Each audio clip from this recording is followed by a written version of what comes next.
Stand up comedian समय रैना के show India's गोट latent को लेकर बवाल मचा हुआ है। हाल ही में शो का नया एपिसोड आया था जिसमें रणवीर इलाहाबादिया, आशीष चंचलानी और अपूर्वा पहुंच गए थे।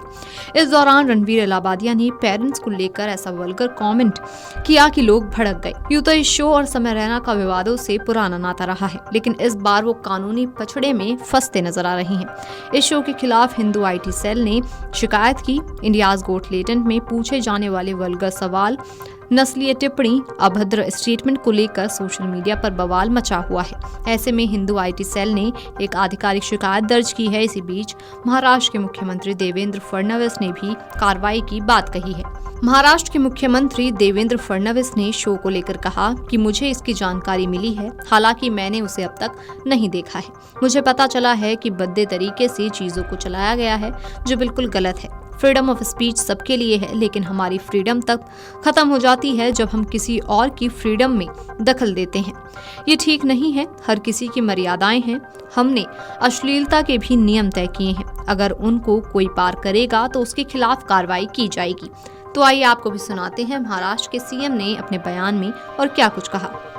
मुझे भी इसकी जानकारी मिली है। मैंने अभी तक उसको फर्स्ट हैंड देखा नहीं है, लेकिन बहुत भद्दे तरीके से कुछ चीज़ों को कहा गया है, प्रेजेंट किया गया है, ऐसा मुझे भी पता चला है, जो बिल्कुल गलत है। फ्रीडम ऑफ स्पीच सभी को है, लेकिन हमारी फ्रीडम वहाँ समाप्त हो जाती है जब हम किसी और के फ्रीडम पर इंक्रोच करते हैं, और इस प्रकार का इंक्रोचमेंट ठीक नहीं है। मुझे ऐसा लगता है कि अभिव्यक्ति, इसकी भी कोई मर्यादाएं है। हमारे समाज में हमने अश्लीलता के भी कुछ नियम तैयार किए हैं। अगर उनको कोई पार करता है तो ये बहुत गलत बात है।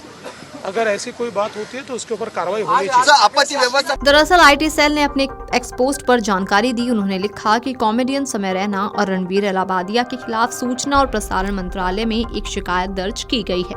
अश्लीलता को बढ़ावा देने के आरोप में शिकायत दी गई है। बता दें कि रणवीर इलाहाबादिया का जन्म 2 जून 1993 में मुंबई में हुआ था। उन्होंने मुंबई के धीरूभाई अंबानी इंटरनेशनल स्कूल से शिक्षा हासिल की। साल 2015 में Dwarkadas Jeevanlal Sanghvi college of engineering से इलेक्ट्रॉनिक्स और दूरसंचार में BTech की पढ़ाई पूरी की। रणवीर बाइसेप्स के नाम से भी मशहूर हैं। 22 साल की उम्र से करियर की शुरुआत करते हुए उन्होंने बतौर यूट्यूबर और पॉडकास्टर अपनी पहचान बनाई। वे मॉन्क एंटरटेनमेंट के सह संस्थापक भी हैं।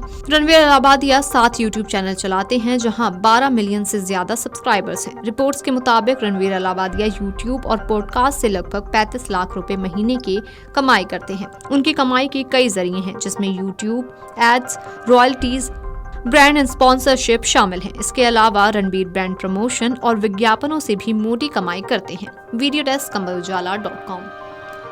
मुझे भी इसकी जानकारी मिली है। मैंने अभी तक उसको फर्स्ट हैंड देखा नहीं है, लेकिन बहुत भद्दे तरीके से कुछ चीज़ों को कहा गया है, प्रेजेंट किया गया है, ऐसा मुझे भी पता चला है, जो बिल्कुल गलत है। फ्रीडम ऑफ स्पीच सभी को है, लेकिन हमारी फ्रीडम वहाँ समाप्त हो जाती है जब हम किसी और के फ्रीडम पर इंक्रोच करते हैं, और इस प्रकार का इंक्रोचमेंट ठीक नहीं है। मुझे ऐसा लगता है कि अभिव्यक्ति, इसकी भी कोई मर्यादाएं है। हमारे समाज में हमने अश्लीलता के भी कुछ नियम तैयार किए हैं। अगर उनको कोई पार करता है तो ये बहुत गलत बात है। अगर ऐसी कोई बात होती है तो उसके ऊपर कार्रवाई होनी चाहिए। अमर उजाला जीवांजलि के सारथी की मदद लें और महाकुंभ में स्नान जरूर करें।